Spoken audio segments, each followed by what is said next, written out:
ઉભા કર્યા છે જે વિગતો અનેક વખત આપ સૌ સમક્ષ મૂકવામાં આવી છે, પરંતુ એની સાથોસાથ જે પ્રકારે ઉપયોગી બને એવા રાજકીય રીતેનો દુરુપયોગ કરીને અટકાવવાનું કાર્ય છેલ્લા કેટલાક મહિનાઓથી વ્યવહાર અને વર્તન એ કેન્દ્રની કોંગ્રેસ અને ગુજરાતની કોંગ્રેસે ભેગા મળીને જે હાથ ધર્યા છે, કૂટનીતિના કોંગ્રેસના કુસંસ્કારો જે રહેલા છે એનો ઉપયોગ કરવાનું ગુજરાતમાં એમને શરૂ કર્યું છે। એક દશકાથી પણ વધારે સમયથી લોકશાહી પદ્ધતિથી ગુજરાતમાં ભારતીય જનતા પાર્ટીને પરાસ્ત ન કરી શકનારી કોંગ્રેસ ભવન તરીકે કાર્ય કરી રહી છે। આ અને આવા અનેક મુદ્દાઓ લઈને ભારતીય જનતા પાર્ટી એના વિવિધ મોરચાઓ, વિવિધ સેલો,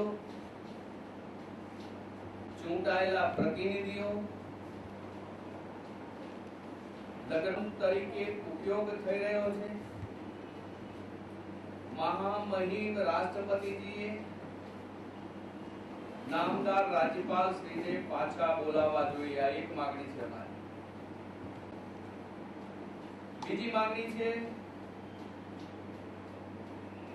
ઇમ્પેક્ટ ફી બિલ। ગુજરાતમાં આશરે 15 લાખ જેટલા ગરીબ અને મધ્યમ વર્ગના કુટુંબો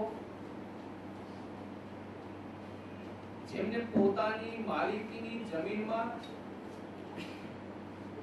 કોઈને કોઈ 2%, 4%, 5%, 10% વધારાનું બાંધકામ કર્યું, એ બાંધકામને રેગ્યુલાઇઝ કરવા માટે ગુજરાતની વિધાનસભામાં કોંગ્રેસ સહિત તમામ પક્ષોએ સર્વસંમતિથી એને પસાર કર્યું। એ રાજભવન દ્વારા થયું છે, એને મંજૂર કરો। અને ત્રીજી બાબત, દેશને દિશા આપનારું સ્થાનિક સ્વરાજ્યની સંસ્થાઓમાં 50% મહિલા આરક્ષણ બિલ।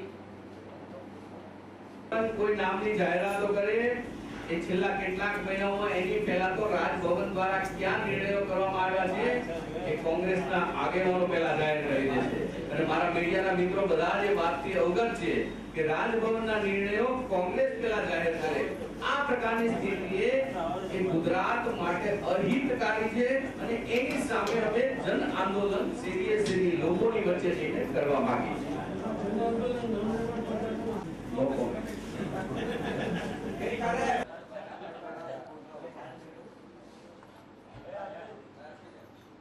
गुजरात भारतीय जनता पार्टी ने जिस प्रकार से गुजरात में राजभवन का दुरुपयोग हो रहा है उसके सामने 5 सितंबर से लेकर 25 सितंबर तक विविध जन आंदोलन का कार्यक्रम तय किया गया है। Bharatiya Janata party unit, Bharatiya Janata party विविध मोर्चा और सेल के सभी कार्यकर्ता और लोगों को साथ में लेके हम 3 मांग लेके पूरे गुजरात में हर एक तहसील में, जिले में और राज्य स्तर पे कार्यक्रम करेंगे।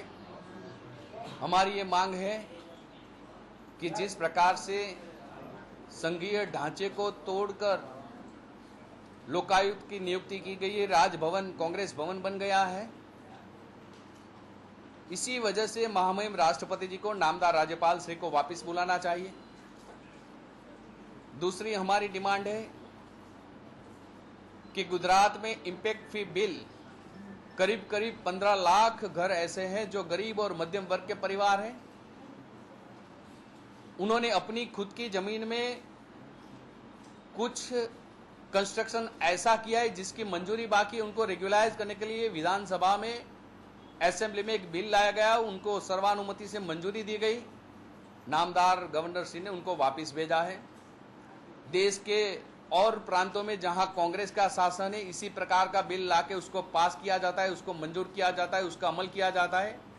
गुजरात के साथ अन्याय किया जाता है। तीसरी हमारी डिमांड है कि देश को दिशा देने वाला स्थानिक स्वराज्य की 50% महिला आरक्षण का बिल गुजरात की असेंबली ने पारित करके नामदार राज्यपाल श्री को भेजा था, उसको वापिस नामदार राज्यपाल श्री ने भेजा है।